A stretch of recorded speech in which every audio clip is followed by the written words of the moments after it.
నమస్కారం ETV news కి స్వాగతం ముందుగా ముఖ్యాంశాలు ఆంధ్రప్రదేశ్లో ఉత్కంఠ రేపుతున్న ఎమ్మెల్సీ ఎన్నికలు నేడు 3 జిల్లాల్లో పోలింగ్ విజయంపై ధీమా వ్యక్తం చేస్తున్న అధికార విపక్షాలు తెలంగాణలో ఏర్పాటు కానున్న అధునాతన వ్యవసాయ పరికరాల ఉత్పత్తి పరిశ్రమ కేటీఆర్ సమక్షంలో శక్తిమాన్ సంస్థతో ఒప్పందం తెలుగు రాష్ట్రాల్లో నేటి నుంచి 10వ తరగతి పరీక్షలు అన్ని ఏర్పాట్లను చేసిన అధికారులు సమస్యాత్మక కేంద్రాల్లో సీసీ కెమెరాలతో నిఘా జాతీయ ఆరోగ్య విధానాన్ని ఆవిష్కరించిన కేంద్రం సగటు ఆయుః ప్రమాణం 70 ఏళ్లకు పెంపు అందరికీ ఆరోగ్య కార్డులే లక్ష్యం బడ్జెట్ సమావేశాలు ముగిశాక కేంద్ర మంత్రివర్గంలో భారీగా మార్పులు చేర్పులు 5 రాష్ట్రాలకు కొత్త గవర్నర్లను నియమించే అవకాశం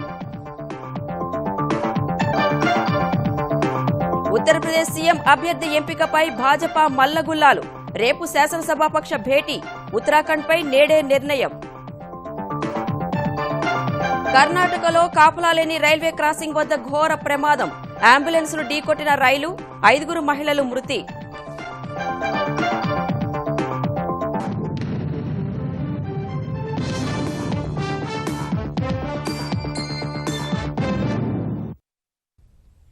ఆంధ్రప్రదేశ్లో స్థానిక సంస్థల కోటాలో నేడు జరగనున్న 3 శాసనమండలి స్థానాల ఎన్నికలు ఉత్కంఠ రేపుతున్నాయి. కడప, కర్నూలు, నెల్లూరు జిల్లాల ఎమ్మెల్సీ స్థానాలకు మరి కాసేపట్లో పోలింగ్ ప్రారంభం కానుంది.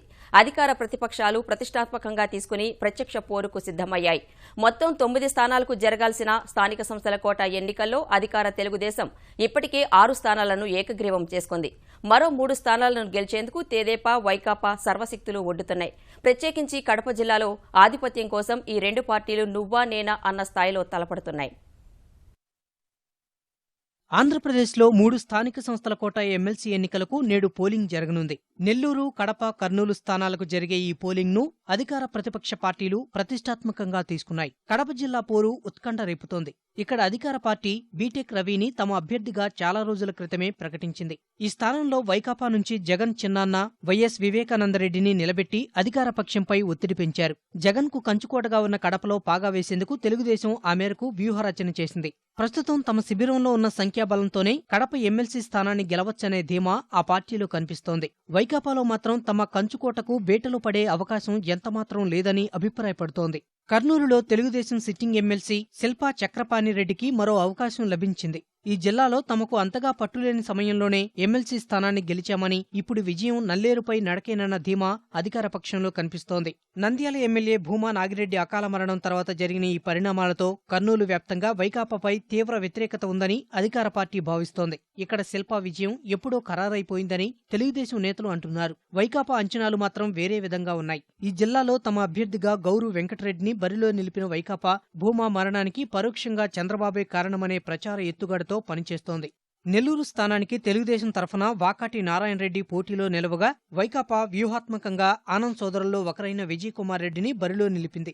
జిల్లాలో తెదేపా గెలిచేందుకు కావలసిన సంఖ్యాబలం ఉన్నప్పటికీ గూడూరు, సూళ్లూరుపేట వంటి నియోజకవర్గాల్లో స్థానిక సంస్థల ప్రతినిధులు వ్యతిరేకంగా ఉన్నారు. ఈ పరిణామాన్ని గమనించిన తెదేపా అధిష్టానం ముందు జాగ్రత్తతో జిల్లాలో పరిస్థితి అధికార పక్షానికి అనుకూలంగా మారిందన్న భావన వ్యక్తమవుతోంది. ఈ 3 స్థానాలతో పాటు ఇటీవల 5 స్థానాలకు ఎన్నికలు జరిగిన పట్టభద్రులు, ఉపాధ్యాయ ఎమ్మెల్సీ ఎన్నికల కౌంటింగ్ ఈ నెల 20న నిర్వహించనున్నారు. అదే రోజు ఫలితాలు వెలువడనున్నాయి.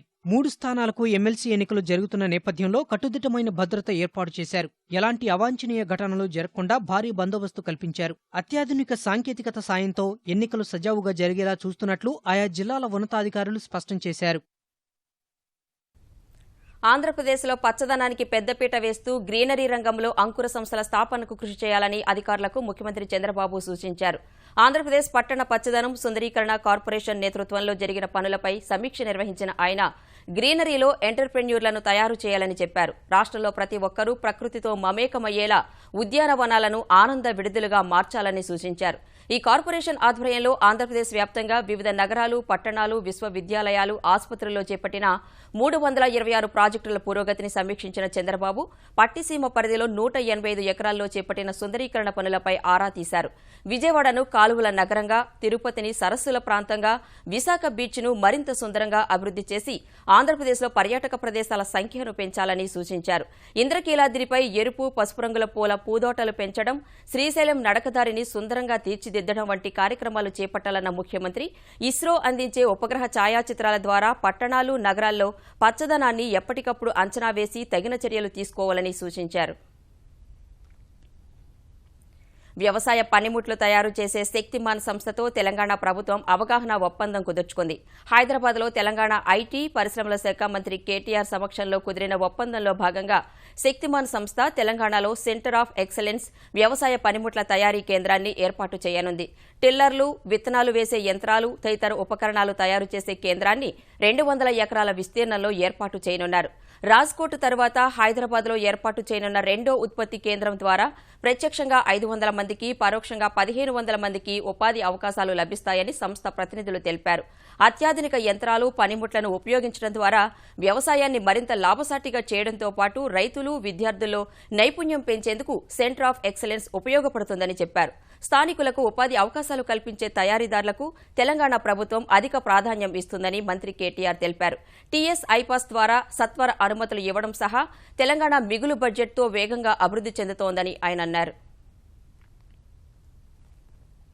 భారతీయుల సగటు జీవిత కాలాన్ని 70 ఏళ్లకు పెంచేందుకు తీసుకోవాల్సిన చర్యలపై కేంద్రం ప్రతిపాదనలు సిద్దం చేసింది. ఆర్థిక కారణాలతో ఏ ఒక్కరూ కూడా వైద్యానికి దూరం కాకుండా ఉండేలా జాతీయ ఆరోగ్య విధానం 2017 రూపొందించింది. మాతా శిశు మరణాలు తగ్గించడం సహా చికిత్సలపై తలెత్తే వివాదాల పరిష్కారానికి ప్రత్యేక ట్రైబ్యునల్ ఏర్పాటుతో కూడిన ఈ నూతన ఆరోగ్య విధానాన్ని కేంద్ర వైద్య ఆరోగ్య మంత్రి జేపీ నడ్డా లోక్సభలో గురువారం వివరించారు. నూతన విధానం ఆరోగ్యకరమైన భవిష్యత్ భారత దర్శనానికి ఉపకరిస్తుందని ప్రధాని నరేంద్ర మోదీ ప్రశంసించారు.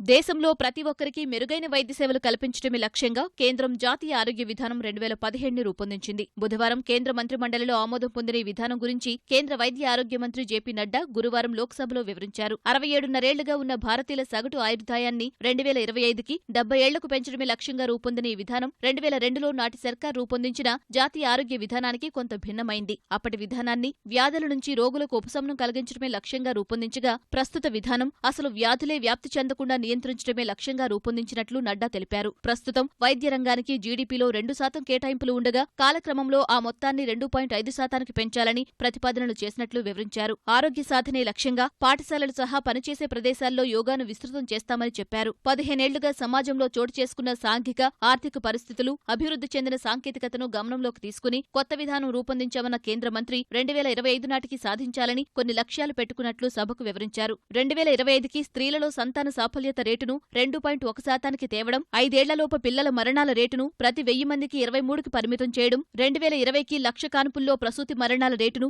100కు కుదించడం, నవజాత శిశు మరణాల రేటును 2019 నాటికి 28కి తగ్గించాలని, 2025కి ప్రసవ సంబంధిత వ్యాధులతో సంభవించే మరణాల రేటును 16కి తగ్గించాలని, గర్భస్థ శిశు మరణాల రేటును 10 లోపునకు తీసుకురావాలని వైద్య విధానంలో నిర్దేశించుకున్నట్లు నడ్డా తెలిపారు. వచ్చే ఏడాదికి కుష్ఠవ్యాధిని పూర్తిగా పారదోలడం సహా ఎయిడ్స్ నిర్మూలనకు 90-90-90 విధానం పాటిస్తామన్నారు. అంధత్వ వ్యాధి బాధితులను 3వ వంతుకు పరిమితం చేయడం సహా గుండె జబ్బులు, క్యాన్సర్, మధుమేహం సహా దీర్ఘకాలిక వ్యాధుల మరణాలను 25%కి తగ్గించాలని లక్ష్యంగా పెట్టుకున్నట్లు వివరించారు. ఆర్థిక స్థితిగతుల కారణంగా భారతీయులెవరూ వైద్య సేవలకు దూరం కాకూడదన్న ఉద్దేశంతో ఈ విధానం తీసుకొచ్చినట్లు చెప్పిన మంత్రి, చికిత్సల విషయంలో తలెత్తే విధానాలను పరిష్కరించి రోగులకు లబ్ధి చేకూర్చేందుకు పరిష్కార ట్రైబ్యునల్ను ఏర్పాటు చేయనున్నట్లు తెలిపారు. జాతీయ ఆరోగ్య విధానం ద్వారా ప్రతి ఒక్కరికి ఉచితంగా లేదా తక్కువ ఖర్చులో మెరుగైన వైద్యం అందుతుందని చెప్పారు. ఆరోగ్యాన్ని ప్రాథమిక హక్కుగా గుర్తించాలని ఉన్నప్పటికీ వనరుల కొరత కారణంగా అందరికీ ఆరోగ్య సేవలను హామీగా మార్చినట్లు తెలిపారు. వైద్య సెస్సు ప్రస్తావన విధానంలో ఉన్నప్పటికీ విధించబోమని ఆయన స్పష్టం చేశారు. వ్యాధుల నిర్ధారణ సమయంలోనే ఆయుష్ సతీష్తో కలిపి చికిత్స నిర్వహించేలా త్రిముఖ వ్యూహాన్ని సిద్ధం చేసినట్లు తెలిపారు. ప్రమాదం జరిగిన వెంటనే వైద్య సేవలు అందేలా ప్రతి 1000 మందికి 2 పడకలు సిద్ధం చేస్తామని చెప్పారు. ప్రాథమిక స్థాయిలోనే సమగ్ర వైద్య సేవలు అందేలా ప్రాథమిక ఆరోగ్య కేంద్రాలను ఆరోగ్య సౌభాగ్య కేంద్రాలుగా మార్చుతున్నట్లు నడ్డా ప్రకటించారు. వైద్య సేవలు పొందడానికి వీలుగా ఆరోగ్య కార్డు ఇవ్వనున్న కేంద్రం అవసరమైన చోట్ల ప్రైవేటు సంస్థల సేవలు కూడా పొందేలా వీలు కల్పిస్తోంది. భారత్లో తయారీలో భాగంగా ఔషధాలు, వైద్య పరికరాలు భారత్లో తయారు చేయడాన్ని ప్రోత్సహించేలా సంబంధిత నియంత్రణ వ్యవస్థల్లో మార్పులు తీసుకొస్తామని నడ్డా చెప్పారు. పార్లమెంటు బడ్జెట్ సమావేశాలు ఏప్రిల్ 12న ముగిసిన తరువాత కేంద్ర మంత్రివర్గంలో మార్పులు చేర్పులు జరిగే సూచనలు కనిపిస్తున్నాయి. ఈసారి భారీగా మార్పులు ఉండవచ్చని విశ్వసనీయ వర్గాల సమాచారం. 6 నుంచి 10 మంది మంత్రుల శాఖలు మార్చవచ్చని, పనితీరు బాగాలేని అమాత్యులను తప్పించవచ్చని తెలుస్తోంది. సాధారణ ఎన్నికలకు మరో 26 నెలలు మాత్రమే సమయం ఉన్నందున మరింత మెరుగైన పనితీరును ప్రధాని మోదీ కోరుకుంటున్నట్లు పార్టీ వర్గాలు తెలిపాయి. స్వతంత్ర హోదాలో ఉన్న 13 మంది సహాయ మంత్రుల్లో కొందరికి కేబినెట్ హోదా లభించనుంది. ఈ జాబితాలో పీయూష్ గోయల్, నిర్మలా సీతారామన్ తదితరులు ఉన్నారు. ప్రస్తుతం 5 రాష్ట్రాల్లో తెలంగాణ, మధ్యప్రదేశ్, అరుణాచల్ ప్రదేశ్, తమిళనాడు, మేఘాలయ గవర్నర్లు అదనపు బాధ్యతలు నిర్వహిస్తున్నారు. ఆ రాష్ట్రాలతో పాటు ఉత్తరాఖండ్కు కొత్త గవర్నర్ను నియమించే అవకాశం ఉంది. భారీ విజయం సాధించిన ఉత్తరప్రదేశ్లో ముఖ్యమంత్రి అభ్యర్థి పేరు ఖరారు చేయడానికి భాజపా మల్లగుల్లాలు పడుతోంది. శనివారం సాయంత్రం సమావేశం కానున్న భాజపా శాసనసభాపక్షం దీనిపై ఒక నిర్ణయం తీసుకునే అవకాశాలు కనిపిస్తున్నాయి. పార్టీ కేంద్ర పరిశీలకులుగా కేంద్ర మంత్రి వెంకయ్యనాయుడు, భాజపా జాతీయ ప్రధాన కార్యదర్శి భూపేంద్ర యాదవ్ ఈ భేటీకి హాజరు కానున్నారు. 2019 సార్వత్రిక ఎన్నికలను దృష్టిలో పెట్టుకునే ముఖ్యమంత్రి అభ్యర్థిని ఎన్నుకునే అవకాశం ఉండగా అధిష్టానం అనేక అంశాలను పరిశీలిస్తోంది. కేంద్ర మంత్రులు రాజ్నాథ్ సింగ్, మనోజ్ సిన్హా పేర్లతో పాటు యూపీ భాజపా అధ్యక్షుడు కేశవ్ ప్రసాద్ మౌర్య పేరు ముఖ్యమంత్రి రేసులో వినిపిస్తున్నాయి. శాసనసభాపక్షం నేత ఎన్నికలు పూర్తయ్యాక ఆదివారం ప్రమాణ స్వీకారోత్సవం జరుగుతుంది. ఉత్తరాఖండ్ ముఖ్యమంత్రి అభ్యర్థిని ఇవాళ డెహ్రాడూన్లో జరిగే శాసనసభాపక్షం భేటీలో ఎన్నుకోనున్నారు. ఈ పదవికి త్రివేంద్ర సింగ్ రావత్, ప్రకాష్ పంత్, సత్పాల్ మహారాజ్ పేర్లు ప్రముఖంగా వినిపిస్తున్నాయి.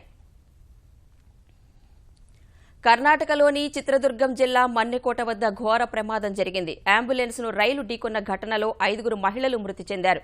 ప్రమాదంలో అంబులెన్స్ డ్రైవర్, సహాయకుడు, 5 నెలల చిన్నారి సహా మరో మహిళకు స్వల్ప గాయాలయ్యాయి. మృతులంతా చెళ్లకెర తాలూకా తిమ్మలాపురం వాసులుగా గుర్తించారు. 5 నెలల చిన్నారికి ఆరోగ్యం బాగాలేదని చికిత్స కోసం ప్రభుత్వ వైద్యశాలకు తరలిస్తుండగా ఈ ప్రమాదం జరిగింది. కాపలా లేని రైల్వే క్రాసింగ్ వద్ద చీకటిగా ఉన్నందున అంబులెన్స్ డ్రైవర్ రైలు వస్తున్న విషయాన్ని గమనించలేదు. ప్రమాదం జరిగిన ప్రదేశం అటవీ ప్రాంతం కావటం వల్ల సహాయక చర్యలకు ఆలస్యమైంది. గాయాల పాలైన వారిని ప్రభుత్వ వైద్యశాలకు తరలించారు. మృతులంతా ఒకే కుటుంబానికి చెందినవారు. ఆంధ్రప్రదేశ్లో ఇవాళ్టి నుంచి ఏప్రిల్ 1 వరకు జరగనున్న 10వ తరగతి పరీక్షలకు అధికారులు అన్ని ఏర్పాట్లు చేశారు. తొలిసారి సీసీఈ విధానం అమలవుతుండగా పావుగంట అదనపు సమయం ఇస్తున్నారు. నూతన విధానం ద్వారా పబ్లిక్ పరీక్షకు 80 మార్కులు, తరగతి గది ప్రవర్తనకు 20 మార్కులు ఉంటాయి.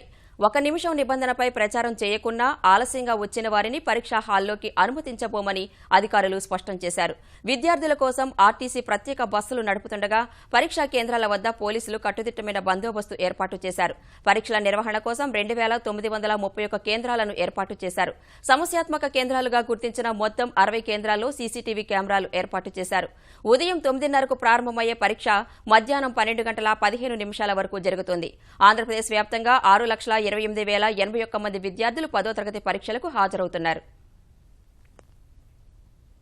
అటు తెలంగాణలోనూ ఇవాళ్టి నుంచి మొదలయ్యే 10వ తరగతి పబ్లిక్ పరీక్షలు మార్చి 30 వరకు కొనసాగనున్నాయి.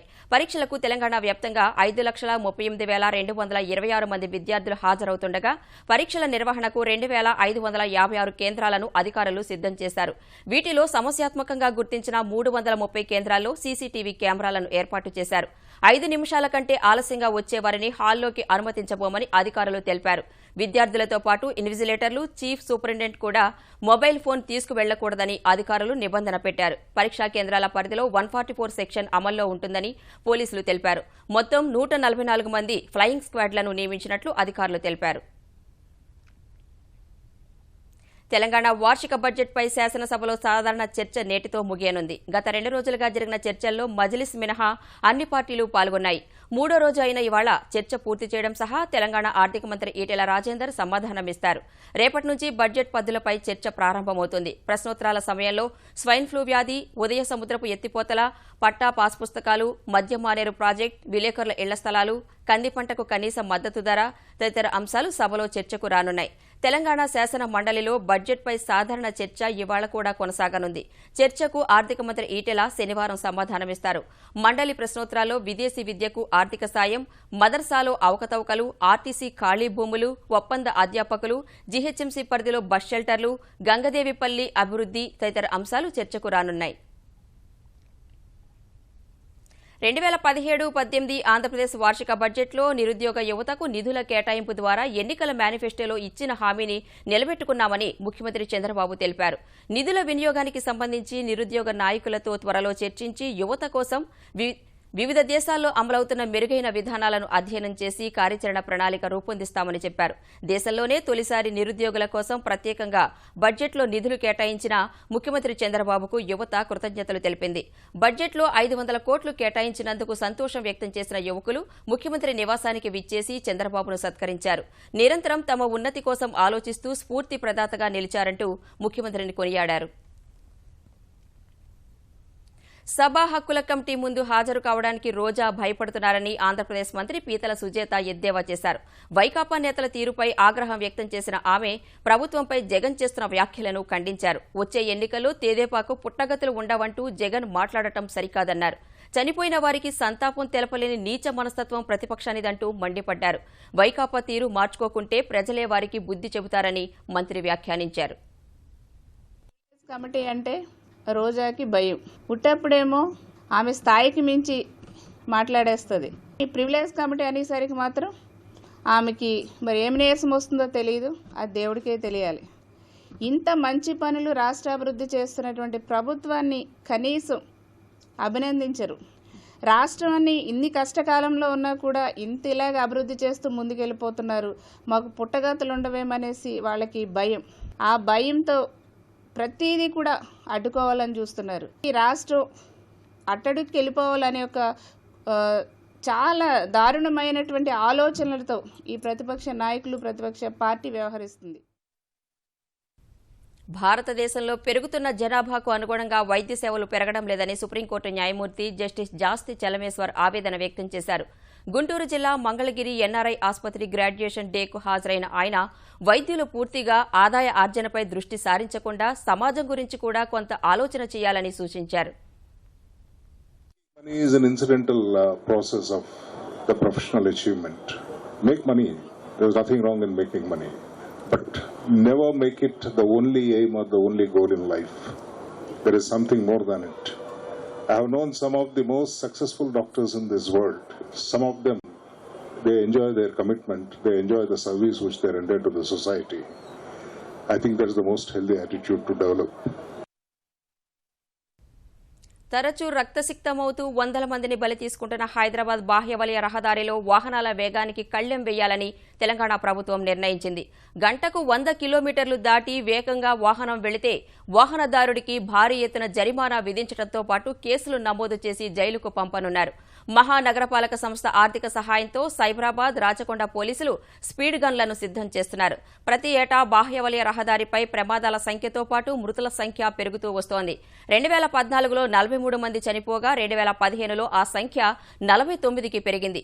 గత ఏడాది ఏకంగా 50 మంది ప్రాణాలు కోల్పోయారు. గంటకు 100 కిలోమీటర్ల కంటే ఎక్కువ వేగంతో వాహనాలు వెళ్లకుండా నియంత్రించాలని నిర్ణయించిన తెలంగాణ ప్రభుత్వం ఆ మేరకు త్వరలోనే నోటిఫికేషన్ జారీ చేయనుందని హెచ్ఎండీఏ అధికారులు తెలిపారు.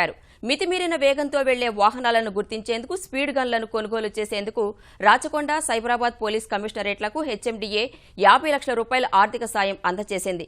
రహదారిలో అక్కడక్కడా వీటిని ఏర్పాటు చేసి అతివేగంగా వెళుతున్న వాహనాలను గుర్తించి భారీగా జరిమానా విధించడంతో పాటు కేసులు నమోదు చేసి జైలుకు పంపాలని నిర్ణయించారు. పలుచోట్ల సీసీ కెమెరాలు ఏర్పాటు చేసేందుకు హెచ్ఎండీఏ ముందుకొచ్చింది. మిషన్ భగీరథ పనులకు సంబంధించి ఈ నెల 20 లోపు అన్ని ఆవాసాల్లో ఓవర్ హెడ్ ట్యాంకుల నిర్మాణం ప్రారంభం కావాలని తెలంగాణ ప్రభుత్వ ప్రధాన కార్యదర్శి ఎస్పీ సింగ్ స్పష్టం చేశారు. పనుల పురోగతిపై అన్ని జిల్లాల ఇంజనీర్లతో వీడియో కాన్ఫరెన్స్ నిర్వహించిన ఆయన డిసెంబర్ నాటికి మంచినీరు అందించే లక్ష్యంతో పనులు చేపట్టాలని సూచించారు. ఓవర్ హెడ్ ట్యాంకుల నిర్మాణం మొదలైన వెంటనే అన్ని గ్రామాల్లో అంతర్గత పైప్ లైన్ల పనులు ప్రారంభించాలని తెలిపారు. మేడ్చల్ల, జనగామ నియోజకవర్గాల్లోని కొన్ని ఆవాసాల్లో అంతర్గత పనులు పూర్తయి ఇంటింటికి నల్లా నీరు అందుతున్నందున ఆ ప్రాంతాల్లో సమస్యలుంటే గుర్తించి చర్యలు తీసుకోవాలని ఆదేశించారు. అంతర్గత పనుల పురోగతిని ప్రతి వారం పర్యవేక్షిస్తానని, మంచి పనితీరు కనబరిచిన ఇంజనీర్లకు ప్రోత్సాహకాలు అందిస్తామని తెలిపారు. నీటి శుద్ధి కేంద్రాలు నిర్మాణాల విషయంలో మహబూబ్నగర్, నల్గొండ, వరంగల్ జిల్లాల ఎస్సీలపై అసంతృప్తి వ్యక్తం చేసిన ఎస్పీ సింగ్ పనుల్లో పురోగతి లేకపోతే చర్యలు తీసుకుంటామని హెచ్చరించారు.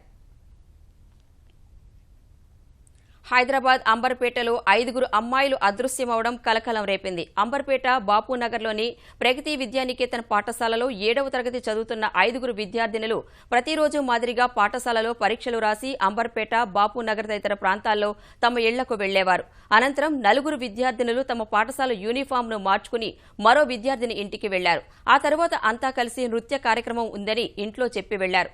సాయంత్రం వరకు విద్యార్థినులు ఇంటికి తిరిగి రాకపోవడంతో తల్లిదండ్రులు అంబర్పేట పోలీసులకు ఫిర్యాదు చేశారు. స్పందించిన పోలీసులు సీసీటీవీ ఫుటేజ్ సేకరించడంతో పాటు ఓ విద్యార్థిని నుంచి వచ్చిన ఫోన్ కాల్ వివరాలను సేకరించి దర్యాప్తు చేస్తున్నారు. స్కూల్కు డ్యాన్స్ ప్రోగ్రామ్ కానీ వెళ్ళింది. 1:30కు 2 గంటలకు వెళ్ళింది. మళ్ళీ రాలేదు. నేను ఎక్కడికి వెళ్ళిందని వాళ్ళకి వేరే దోస్తు వాళ్ళ పేరెంట్స్ ఫోన్ చేస్తే వాళ్ళు చెప్పిర్రు, మీ పాపకి ఇట్లా మా పాపలు ఎవరు లేరు, ఎక్కడికి వెళ్ళిర్రు అంటే అప్పుడు మేము అక్కడికి వచ్చి కనుక్కున్నాము. 3 గంటలకు వెళ్ళారట. మా ఇంటికి వచ్చి అందరు కలిసి వెళ్ళారట. డ్యాన్స్ ప్రోగ్రామ్, స్కూల్లో డ్యాన్స్ ప్రోగ్రామ్ ఉందని బాబుకి చెప్పి వెళ్ళారట. ఏం చెప్పలేదండి. ఒక దగ్గరికి వెళ్ళారు. మా ఇంటికి వచ్చి అందరు రెడీ వెళ్ళారు. పిల్లలందరూ మా ఇంట్లోకి వెళ్ళిపోయారు.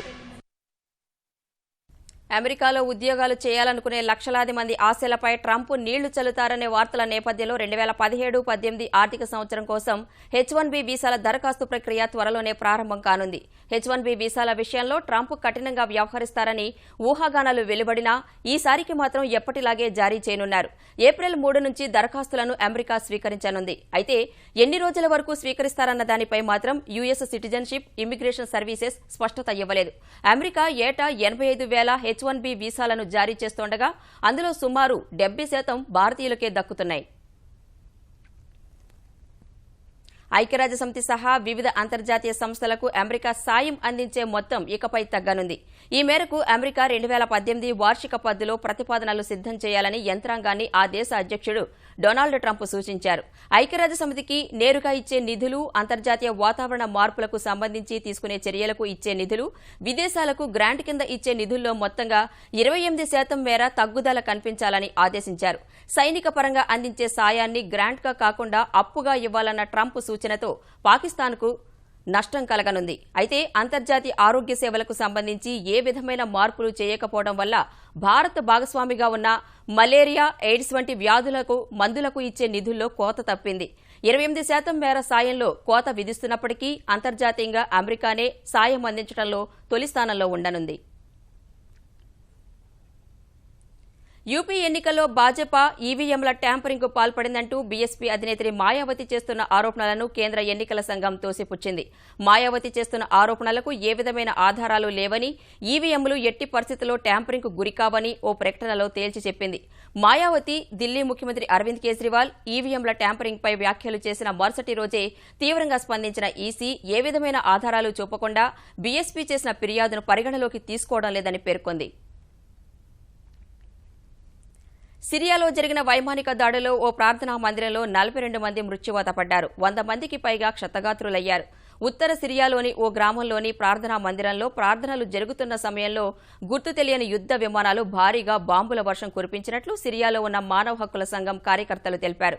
వైమానిక దాడి జరిగిన గ్రామం ఐఎస్ఐఎస్ కబంధ హస్తాల్లో ఉందని తెలిపిన అధికారులు దాడి జరిగినప్పుడు ఆ ప్రార్థనా మందిరంలో ఉగ్రవాదులు ఎవరూ లేరని చెప్పారు.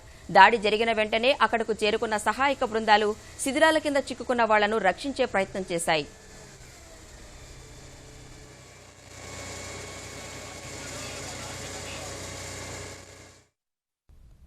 ఆసీస్తో జరుగుతున్న 3వ టెస్టు తొలి రోజు ఫీల్డింగ్లో గాయపడి మైదానం విడిన భారత కెప్టెన్ విరాట్ కోహ్లీ ఇవాళ మైదానంలో దిగుతాడని జట్టు మేనేజ్మెంట్ తెలిపింది. కోహ్లీ భుజంగాయం ఏమంత పెద్దది కాదని, అవసరం మేరకు వైద్య సేవలు తీసుకుంటూ కోహ్లీ ఆడొచ్చని వైద్యులు తెలిపినట్లు బీసీసీఐ పేర్కొంది. తొలి రోజు ఆటలో లంచ్ తర్వాత బౌండరీ వద్ద బంతిని ఆపుతూ గాయపడిన కోహ్లీ మైదానాన్ని వీడి రోజంతా తిరిగి రాలేదు. ఈ క్రమంలో కోహ్లీ ఫిట్నెస్ పై నెలకొన్న సందేహాలకు సమాధానంగా బీసీసీఐ ప్రకటన చేసింది. ఒకవేళ రెండో రోజు ఆట ఆరంభంలో కోహ్లీ ఫీల్డింగ్కు రాని పక్షంలో బ్యాటింగ్ ఆర్డర్లో అతడు ఎప్పుడూ దిగే 4వ స్థానంలో కాకుండా లోయర్ ఆర్డర్లో బరిలోకి దిగాల్సి వస్తుంది. ఈటీవీ న్యూస్ సమాప్తం. నమస్కారం.